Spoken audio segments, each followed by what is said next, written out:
Assalamualaikum warahmatullahi wabarakatuh. Perkenalkan, nama saya Nova Ayu Abdiana. Saya dari Prodi Pendidikan Bahasa dan Sastra Indonesia, Universitas Islam Majapahit, Mojokerto.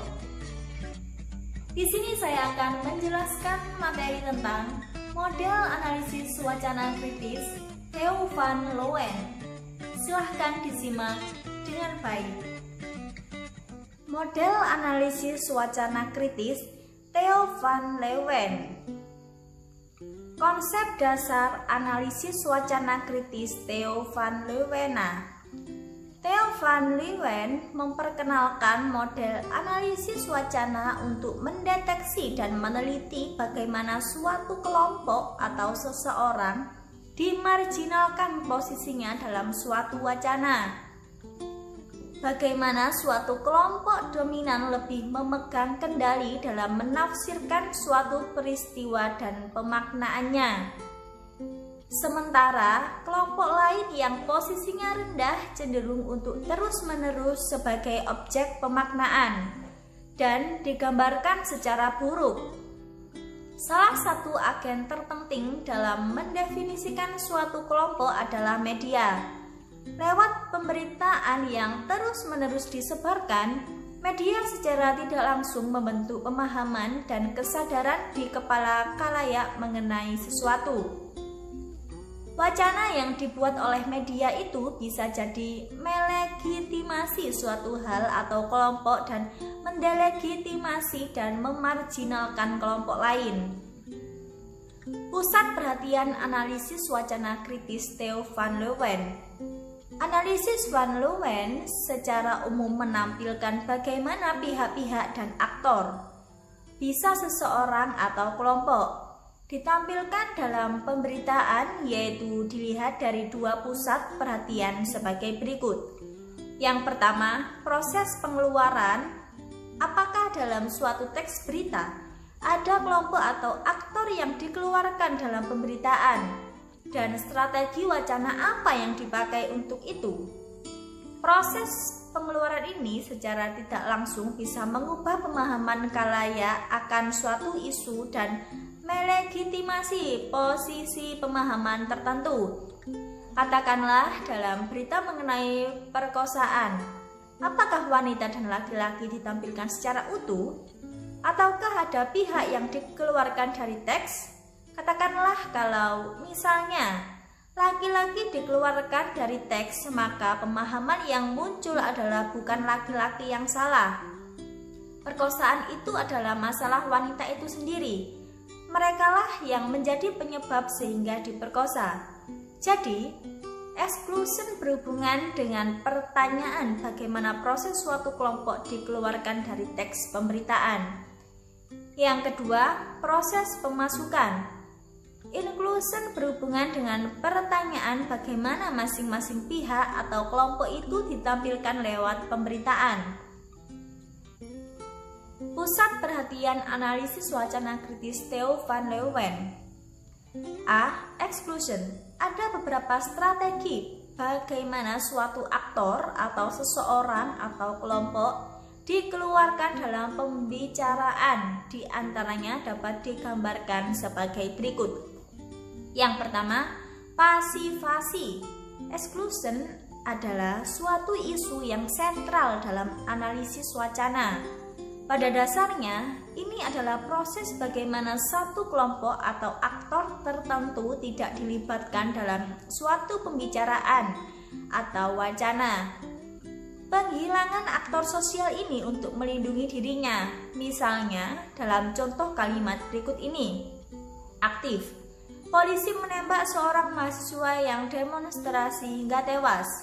Pasif. Seorang mahasiswa tewas tertembak saat demonstrasi. Dalam kalimat pertama, berita disajikan dalam bentuk kalimat aktif. Di sini, aktor pelaku atau polisi disajikan dalam teks. Sebaliknya, Dalam kalimat kedua, aktor tersebut hilang dalam pemberitaan. Sebab yang lebih dipentingkan dalam pemberitaan adalah objek, korban penembakan. Apa akibat buruk dari pola kalimat semacam ini? Pertama, aktor atau pelaku hilang dari pemberitaan. Wartawan dan khalayak membaca lebih memperhatikan dan tertarik untuk melihat korban daripada pelaku. 2. Nominalisasi.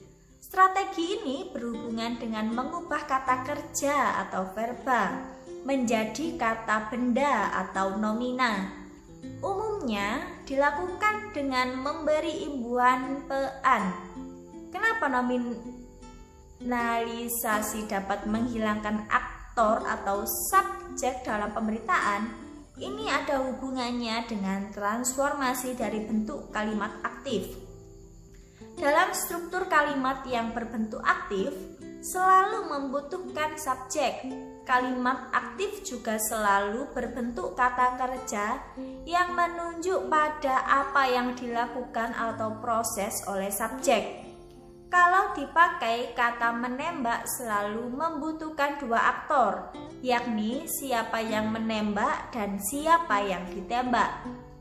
Kedua hal tersebut harus ada dalam kalimat agar ia bisa berbunyi dan mempunyai arti. Sebaliknya, kata benda tidak membutuhkan subjek karena ia bisa hadir mandiri dalam kalimat. Kata penembakan tidak membutuhkan kehadiran subjek. Ia bisa hadir untuk menerangkan mahasiswa yang meninggal. Misalnya dalam contoh kalimat berikut ini. Verba. Polisi menembak seorang mahasiswa yang demonstrasi hingga tewas. Nominalisasi. Seorang mahasiswa tewas akibat penembakan saat demonstrasi. Nominalisasi tidak membutuhkan subjek karena nominalisasi pada dasarnya adalah proses mengubah kata kerja yang bermakna tindakan atau kegiatan menjadi kata benda yang bermakna peristiwa. Yang ketiga, penggantian anak kalimat. Penggantian subjek juga dapat dilakukan dengan memakai anak kalimat yang sekaligus berfungsi sebagai pengganti aktor. Dalam pemberitaan mengenai demonstrasi mahasiswa, dengan memakai anak kalimat untuk mengendalikan demonstrasi mahasiswa, maka aktor atau polisi bisa disembunyikan atau dihilangkan dalam teks. B. Inclusion. Yang pertama, diferensiasi atau indiferensiasi. Suatu peristiwa atau seorang aktor sosial bisa ditampilkan dalam teks secara mandiri sebagai suatu peristiwa yang unik atau khas, tetapi bisa juga dibuat kontras dengan menampilkan peristiwa atau aktor lain dalam teks. Hadirnya peristiwa atau kelompok lain selain yang diberitakan itu, menurut Van Loen, bisa menjadi penanda yang baik bagaimana suatu kelompok atau peristiwa direpresentasikan dalam teks. Misalnya dalam contoh kalimat berikut ini. Indiferensiasi. Buruh pabrik Mas Pion sampai kemarin masih melanjutkan mogok. Diferensiasi. Buruh pabrik Mas Pion sampai kemarin masih melanjutkan mogok. Sementara tawaran direksi yang menawarkan perundingan tidak ditanggapi oleh para buruh. Dalam kalimat pertama jelas dikatakan para buruh mogok. Sementara dalam kalimat kedua ditampilkan fakta mengenai direksi yang menawarkan jalan damai kepada para buruh. Kalimat yang kedua ini secara tidak langsung membedakan antara sikap bekerja dengan para direksi. Teks ini memarginalkan posisi buruh dengan menampilkan seakan para buruh ngotot mogok. Di lain pihak ditampilkan direksi perusahaan yang manusiawi dengan menawarkan perundingan. Yang kedua, objektivasi atau abstraksi. Elemen wacana ini berhubungan dengan pertanyaan apakah informasi mengenai suatu peristiwa atau aktor sosial ditampilkan dengan memberi petunjuk yang konkret ataukah yang ditampilkan adalah abstraksi. Misalnya antara kalimat dengan objektivasi dengan abstraksi berikut. Objektivasi. PKI telah 2 kali melakukan pemberontakan. Abstraksi. PKI telah berulang kali melakukan pemberontakan. Yang ketiga, nominasi kategorisasi. Dalam suatu pemberitaan mengenai aktor atau seseorang atau kelompok atau mengenai suatu permasalahan, seringkali terjadi pilihan apakah aktor tersebut ditampilkan apa adanya ataukah yang disebut adalah kategori dari aktor sosial tersebut. Kategori ini bisa macam-macam, yang menunjukkan ciri penting dari seseorang bisa berupa agama, status, bentuk fisik, dan sebagainya.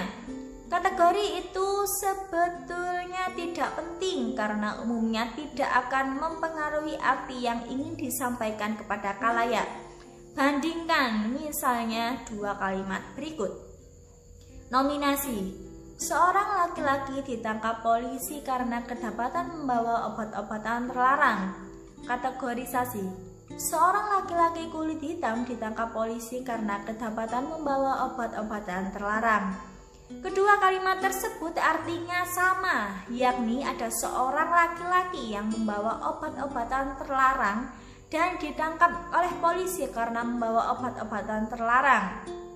Pemberian kategori berkulit hitam sama sekali tidak merupakan tambahan informasi yang berguna siapa sebetulnya laki-laki itu. Yang keempat, nominasi identifikasi. Strategi wacana ini hampir mirip dengan kategorisasi, yakni bagaimana suatu kelompok, peristiwa, atau tindakan tertentu didefinisikan. Bedanya dalam identifikasi, proses pendefinisian itu dilakukan dengan memberi anak kalimat sebagai penjelas. Misalnya pada contoh berikut ini. Nominasi. Seorang wanita ditemukan tewas, diduga sebelumnya diperkosa. Identifikasi. Seorang wanita yang sering keluar malam ditemukan tewas, diduga sebelumnya diperkosa. Yang kelima, determinasi indeterminasi. Dalam pemberitaan sering kali aktor atau peristiwa disebutkan secara jelas, tetapi seringkali juga tidak jelas atau anonim. Anonimitas ini bisa jadi karena wartawan belum mendapatkan bukti yang cukup untuk menulis, sehingga lebih aman untuk menulis anonim. Bisa juga karena ada ketakutan struktural kalau kategori yang jelas dari seorang aktor sosial tersebut disebut dalam teks. Yang keenam, asimilasi individualisasi. Strategi wacana ini berhubungan dengan pertanyaan, apakah aktor sosial yang diberitakan ditunjukkan dengan jelas kategorinya ataukah tidak?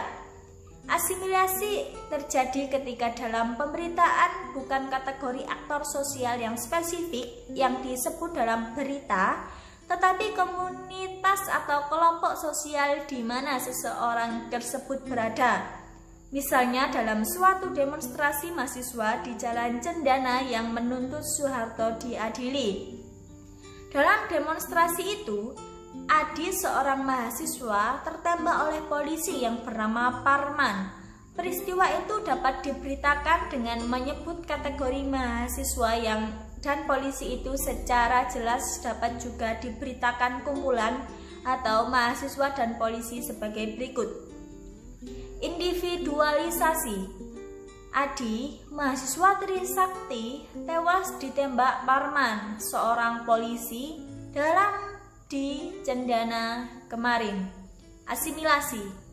Mahasiswa tewas ditembak polisi dalam demonstrasi di Cendana kemarin. Kalimat pertama adalah bentuk individualisasi, karena di sana kategori mahasiswa disebut secara jelas.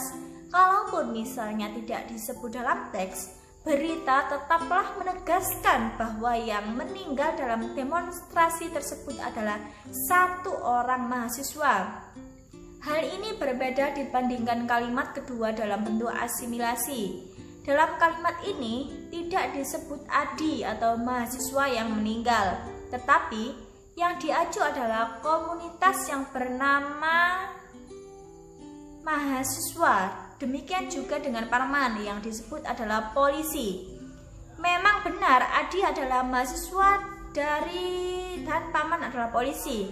Tetapi dengan membentuk kalimat dalam bentuk asimilasi, kesan yang ditangkap khalayak menjadi berbeda.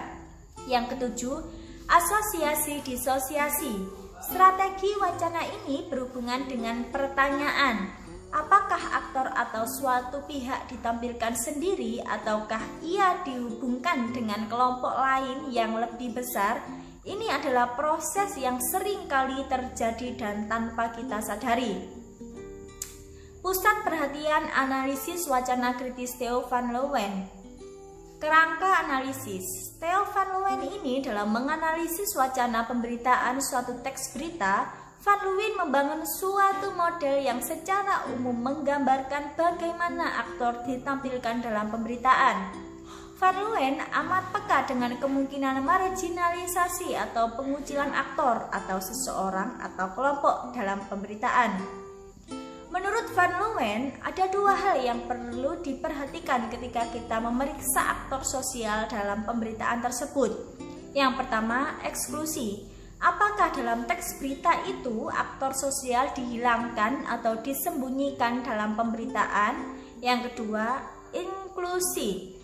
Bagaimana aktor yang disebut itu ditampilkan dalam pemberitaan?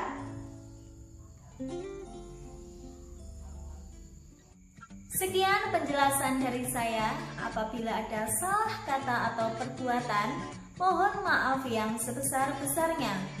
Saya akhiri. Wassalamualaikum warahmatullahi wabarakatuh.